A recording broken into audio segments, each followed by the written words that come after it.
शेर दिल, जासूसी, फरार, हिम्मत, सरफरोशी, वतन की खातिर जान की बाजी लगाने वाले एक गुमनाम मुजाहिद की सनसनीखेज दास्तान, दुश्मन के दिल में बैठकर अपने वतन का दिफा करने वाला शेर दिल।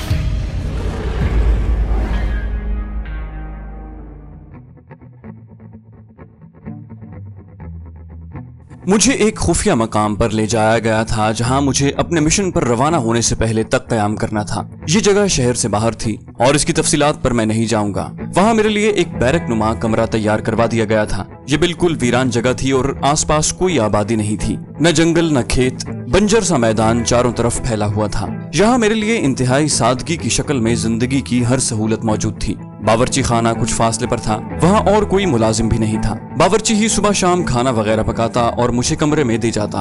वो बूढ़ा आदमी था और बहुत कम बात किया करता था। यहाँ आए मुझे 3 दिन गुजरे तो भट्ट साहब और सुल्तान साहब ने आकर बताया कि मुझे आज रात की फ्लाइट से कराची जाना होगा, जहाँ मेरे नाक की प्लास्टिक सर्जरी होगी। मुझे क्या एतराज हो सकता था। मैं खुद चाहता था कि प्लास्टिक सर्जरी के बाद मेरी शक्ल हूबहू दहशतगर्द धर्मचंद जैसी हो जाए, ताकि मैं उसका रूप बदल कर दुश्मन के घर में जाकर उसके पाकिस्तान दुश्मनों को खाक में मिला सकूं। मुझे इस बात का एहसास था कि मैं दुश्मन के मोर्चों में जा रहा हूं और मेरे जिंदा वापस आने की बहुत कम उम्मीद है, लेकिन मुझे मौत का खौफ बिल्कुल नहीं था। मुल्क व मिल्लत की खातिर जान देना एक सादत है। कराची में कई रोज तक मेरे नाक की प्लास्टिक सर्जरी का अमल जारी रहा। ये काम भी खुफिया तौर पर हो रहा था। जब सर्जरी का मरहला तय हो गया तो मुझे आईना दिखाया गया। मेरे नाक की ऊपर की जानिब जो हड्डी ऊपर को उभरी हुई थी वो अब गायब हो चुकी थी। उसके बाद मेरे बाल जदीद तकनीकी आलात की मदद से घुंघराले बना दिए गए। मुझे बताया गया कि ये बाल कम से कम 1 साल तक ऐसे ही रहेंगे, उसके बाद इनका घुंघरालापन खत्म हो जाएगा। तब मैं धर्मचंद की हैसियत से अगर बालों को मुड़वा भी दूं तो किसी को शक नहीं पड़ेगा। अब जो मुझे भट्ट साहब और सुल्तान साहब ने कराची के होटल के कमरे में जहां हम ठहरे हुए थे दहशतगर्द धर्मचंद का फोटो दिखाया तो मैं खुद हैरान रह गया। मेरी और धर्मचंद की शक्लों में जरा भी फर्क नहीं था। अब ये मालूम करना बड़ा जरूरी था कि भारतीय दहशतगर्द धर्मचंद कौन से सूबे का रहने वाला है और पंजाबी बोलता है या कोई दूसरी जबान बोलता है। अस्पताल में अभी तक उसे होश नहीं आया था। जिस खुफिया मकाम पर मैंने डेरा जमाया था वहाँ मेरी कमांडो ट्रेनिंग शुरू हो चुकी थी। ठीक ठीक निशाना लगाने की मशकें होने लगी। हर किस्म का छोटा बड़ा असलहा चलाने की तरबियत दी जाने लगी।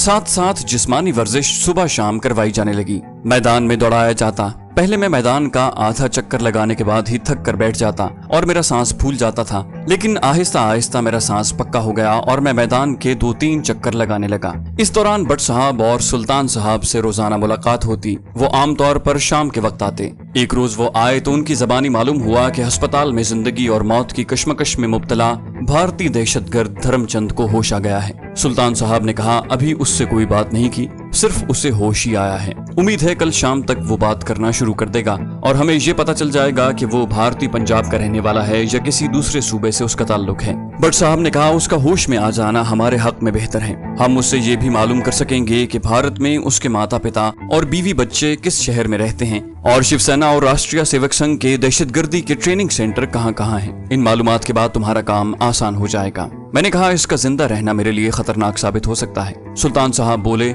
हम इस हकीकत से बेखबर नहीं हैं, लेकिन हम धर्मचंद को मारना भी नहीं चाहते। आज नहीं तो कल हमें उससे बड़ी मुफीद मालूमात हासिल हो सकती हैं। बाकी जिंदा बच जाने की सूरत में हम उसे रातों रात अस्पताल से निकालकर एक खुफिया जगह पर पहुंचा देंगे और अखबारों में उसके फरार की खबर छपवा देंगे। ये खबर धर्मचंद के साथी दहशतगर्दों और पाकिस्तान में भारतीय सिफारत खाने की वसातत से भारत में शिवसेना के हेडक्वार्टर में पहुंच जाएगी और जब तुम वहां जाओगे तो तुम भी यही जाहिर करोगे कि तुम पाकिस्तान की जेल से फरार होकर आए हो और किसी को तुम पर जरा सा भी शक न पड़ेगा, क्योंकि तुम हर एतबार से धर्मचंद के हमशक्ल होगे। मैंने किसी कदर तशवीश का इजहार करते हुए कहा मुझे इस बात का यकीन करवा दिया जाना चाहिए कि मेरे भारत पहुंचने के बाद धर्मचंद फरार होकर वहां नहीं आ जाएगा। भट्ट साहब और सुल्तान साहब मुस्कुराने लगे। भट्ट साहब ने कहा प्यारे भाई इत्मीनान रखो, जब तक तुम भारत में रहोगे और जब तक तुम्हारा मिशन मुकम्मल नहीं हो जाता धर्मचंद को हमने जिस तहखाने में बंद किया होगा वो उसी जगह रहेगा। उसके फरार होने का सवाल ही पैदा नहीं होता। मेरी कमांडो ट्रेनिंग 1 माह तक जारी रही। मैं पहले वाला आम किस्म का आदमी न रहा, मैं पूरा कमांडो बन गया। मुझे पहले एक तालाब में फिर दरिया में तैरने की बड़ी सख्त मशकें करवाई गईं। मुझे एक ऐसा जवान बना दिया गया जो सख्त जानी में चट्टान से ज्यादा मजबूत था और दुश्मन के मुल्क में दुश्मन के हर हरबे का मुकाबला कर सकता था। इस असना में असली भारतीय धर्मचंद काफी सेहतयाब हो गया था और पुलिस उससे पूछगिछ कर रही थी। मैं इस पूछगिछ के नताइज का इंतजार कर रहा था। एक शाम भट्ट साहब और सुल्तान साहब मेरे पास आए। ये तो हमें पहले ही मालूम हो गया था कि धर्मचंद पंजाबी है, मगर ये नहीं पता चल सका था कि वो भारतीय पंजाब के किस शहर का रहने वाला है। उस शाम भट्ट साहब और सुल्तान साहब मेरे पास आए। भट्ट साहब ने मुझे बताया कि धर्मचंद बड़ा पक्का दहशतगर्द है। वो जबान नहीं खोलता, लेकिन इंटरोगेशन के एक साइंसी फार्मूले पर अमल करने के बाद हमें सिर्फ इतना मालूम हुआ है कि दहशतगर्द धर्मचंद हरचोवाल कस्बे का रहने वाला है। ये कस्बा भारत के जिला गुरदासपुर में बटाला गुरदासपुर रेलवे लाइन पर कादियां के स्टेशन से 3 मील के फासले पर वाक़ है। सुल्तान साहब ने भट्ट साहब की बात आगे बढ़ाते हुए कहा,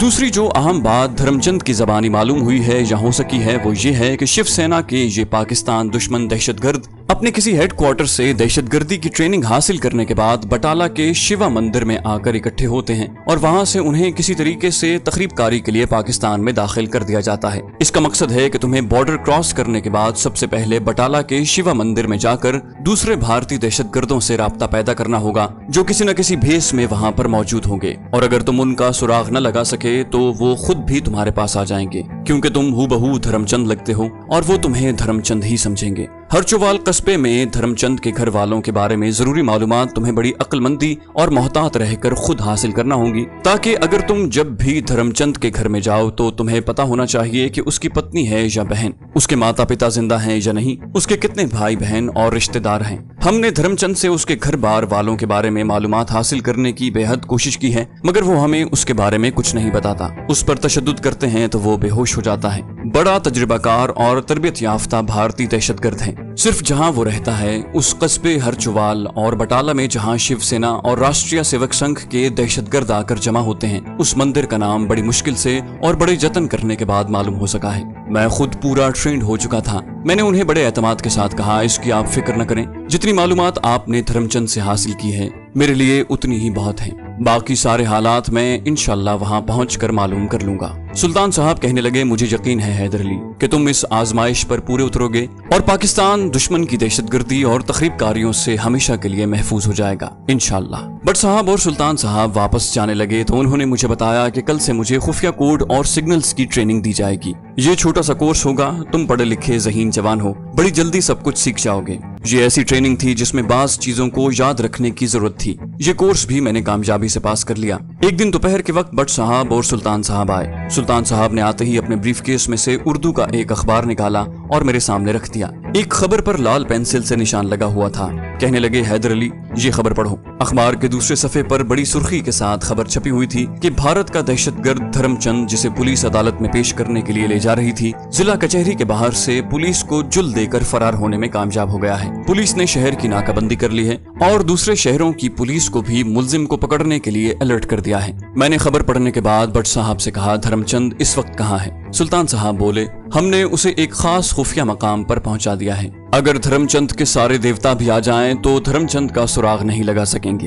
भट्ट साहब ने कहा, कल के अखबारों में धर्मचंद को गिरफ्तार करने वाले या उसका सुराग बताने वाले को 50,000 रुपए इनाम के ऐलान का इश्तिहार भी छप जाएगा। सुल्तान साहब बोले, इश्तिहार में धर्मचंद दहशतगर्द की तस्वीर भी दी जाएगी। वैसे ये खबर आज शाम तक भारतीय सिफारत खाने के जरिए भारत के प्रेस को भी मिल जाएगी और कल भारत के अखबारों में भी छप जाएगी। मैंने कहा, इसका मतलब है कि अपना मिशन शुरू करने का वक्त आ गया है। वो बोले, हम तुम्हें यही कहने आए थे कि अब तुम तैयारी शुरू करो। मैंने भट्ट साहब को जवाब दिया, भट्ट साहब मैं तो खुद मैदान जंग में उतरने को बेताब हूँ, मुझे बताइए कि यहाँ से निकलना कब है? सुल्तान साहब बोले, बॉर्डर क्रॉस करने के लिए कल आधी रात के बाद रात के 3 बजे का टाइम तय हुआ है। हम कल शाम को यहाँ आ जाएंगे, बस तुम तैयार रहना। आप मुझे हर वक्त तैयार पाएंगे। मैं पाकिस्तान के दुश्मनों पर कारी वार लगाने के वास्ते बेचैन हूँ। उसके बाद भट्ट साहब ने जेब से एक छोटा सा नक्शा निकाला। ये भारतीय पंजाब का नक्शा था। वो मुझे समझाने लगे कि बटाला का स्टेशन अमृतसर शहर से 45-46 मील के फासले पर वाक़े है। रास्ते में कादियान का स्टेशन आता है।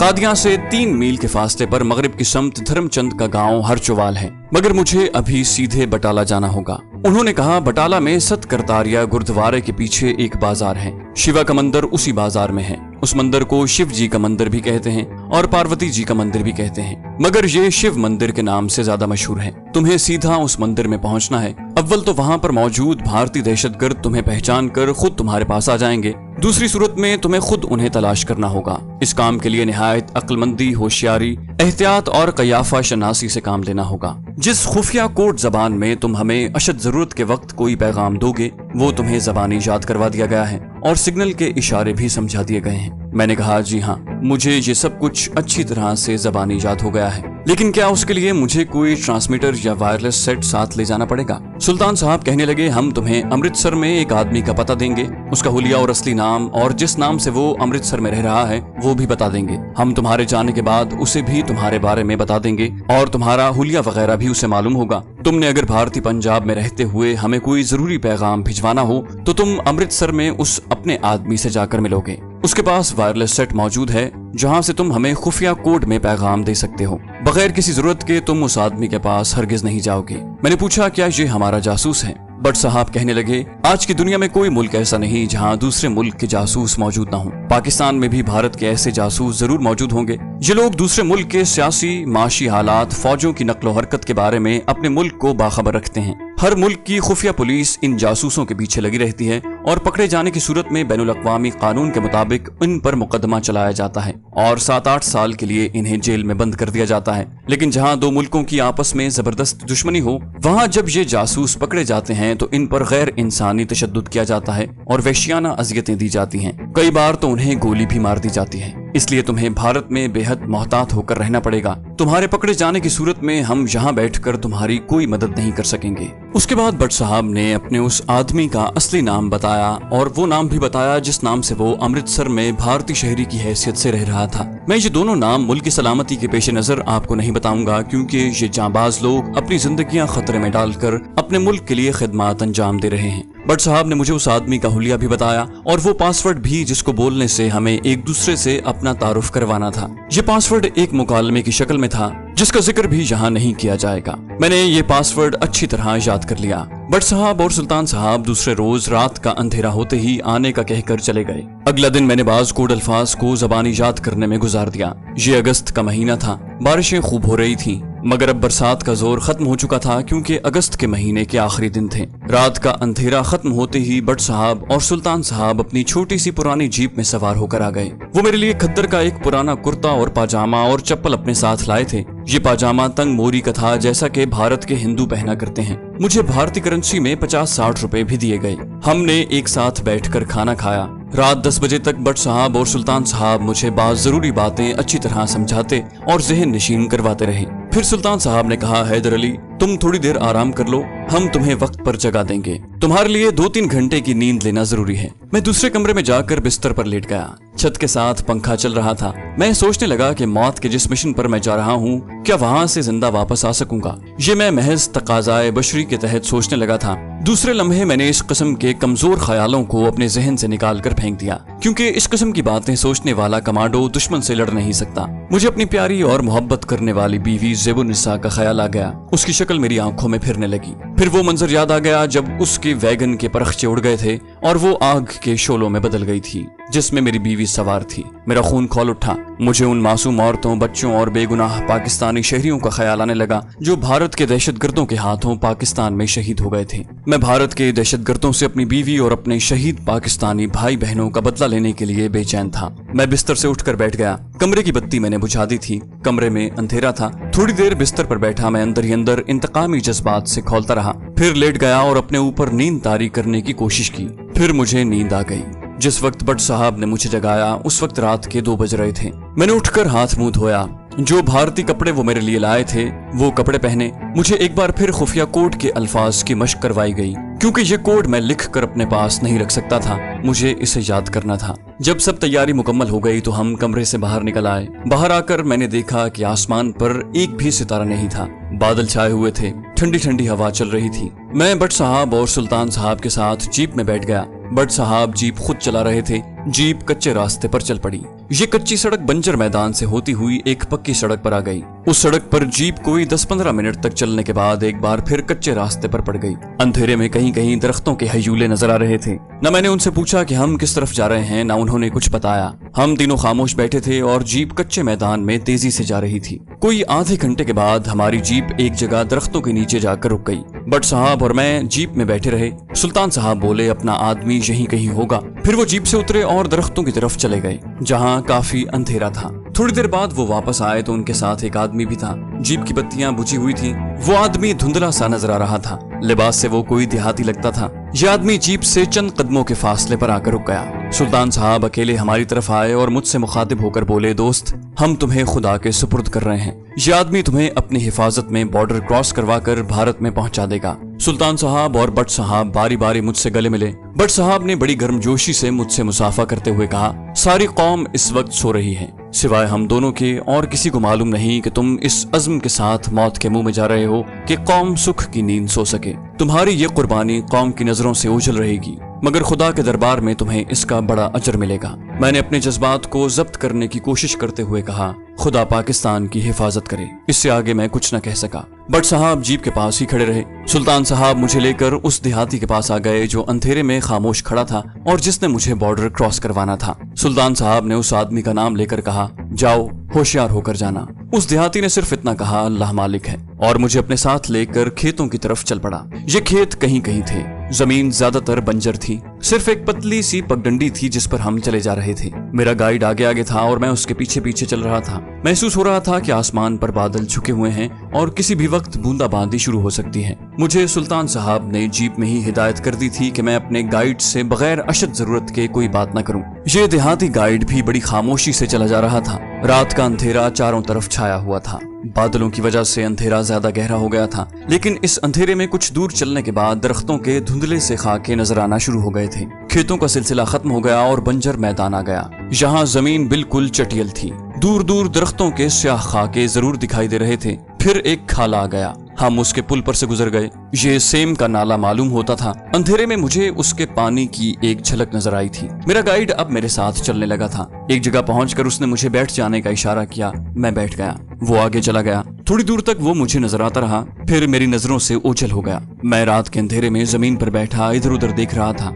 हर तरफ खामोशी थी। हवा भी बंद हो गई थी। बादल झुके हुए थे। 1 मिनट के बाद वो वापस आया तो उसके साथ एक और आदमी था। मेरे गाइड ने मुझसे कहा, ये तुम्हें आगे ले जाएगा। ये कहकर उसने मुझे दूसरे आदमी के हवाले कर दिया और जिधर से मुझे लेकर आया था उधर को चल दिया। नए गाइड ने मुझे पंजाबी में आहिस्ता से कहा, मेरे पीछे पीछे आओ। मेरे अंदाजे के मुताबिक हम कोई मील 1.5 मील चले होंगे। ये सारा इलाका सुनसान और गैर आबाद था। फिर ऊंचे नीचे टिब्बे शुरू हो गए। इन टिब्बों के दरमियान ऊंचे ऊंचे सरकंडों की झाड़ियां उगी हुई थी। उसके बाद हम कहां से गुजरे ये आपको बताने की जरूरत नहीं। हम टिब्बों और सरकंडों के बीच से गुजरते गुजरते एक नहर के पास आ गए। गाइड मुझे लेकर नहर के किनारे किनारे चलने लगा। एक जगह से हम नहर का पुल पार करके दूसरी तरफ खेतों में आए तो किसी गाड़ी के इंजन की आवाज सुनाई दी। गाइड ने मुझे कंधों से पकड़कर अपने साथ नीचे बिठा लिया। गाड़ी के इंजन की आवाज हमारे करीब होकर गुजर गई। हम ऊंची फसल में बैठे हुए थे। जब गाड़ी, जो शायद कोई जीप थी, दूर निकल गई तो गाइड ने कहा, आ जाओ। हम खेतों में चलने लगे। मुझे दूर कुछ रोशनियां झिलमिलाती नजर आईं। खेत खत्म हो गए तो मेरे गाइड ने रुकते हुए कहा, तुम इस वक्त भारत में हो। ये सामने सिखों के कस्बे अट्टारी की रोशनियां हैं। आगे तुम्हें पक्की सड़क मिलेगी। वो सड़क तुम्हें अमृतसर पहुंचा देगी। जब तक दिन की रोशनी ना हो जाए तुम पक्की सड़क पर ना आना।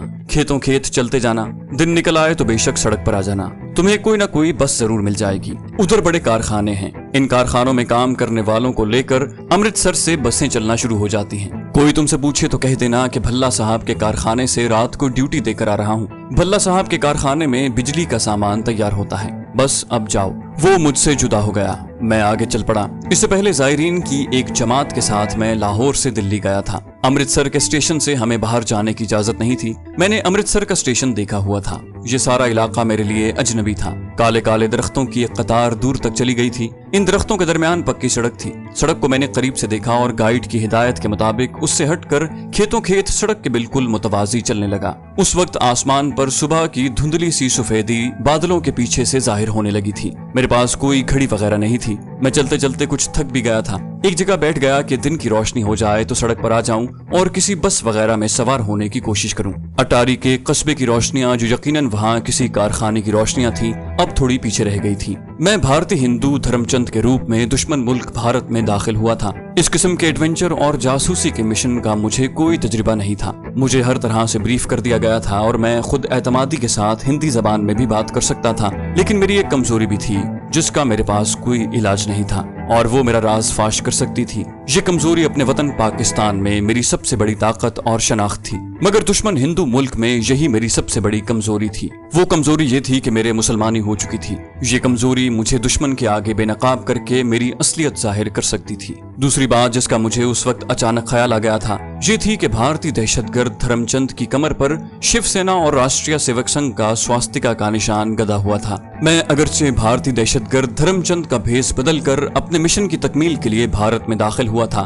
मगर मेरी कमर पर स्वास्तिका का वो निशान गुदा हुआ नहीं था जो असली धर्मचंद की कमर पर था। हैरानी की बात है कि उसका ख्याल सुल्तान साहब और भट्ट साहब को भी नहीं आया था, वरना ये कोई ऐसी बात नहीं थी। मेरी कमर पर स्वास्तिका का निशान गोदा या बनाया जा सकता था। मुझे इन दोनों कमजोरियों को अपनी नजरों के सामने रखकर कदम उठाना और मंसूबाबंदी करनी थी। सुबह की रोशनी बढ़ती चली जा रही थी। खेत और दूर सड़क के किनारे साफ नजर आना शुरू हो गए थे। एक जानिब एक सिख खेतों में हल चलाता भी नजर आया। मैं चुपके से उठा और पक्की सड़क पर आकर अमृतसर की तरफ रुख करके चलने लगा।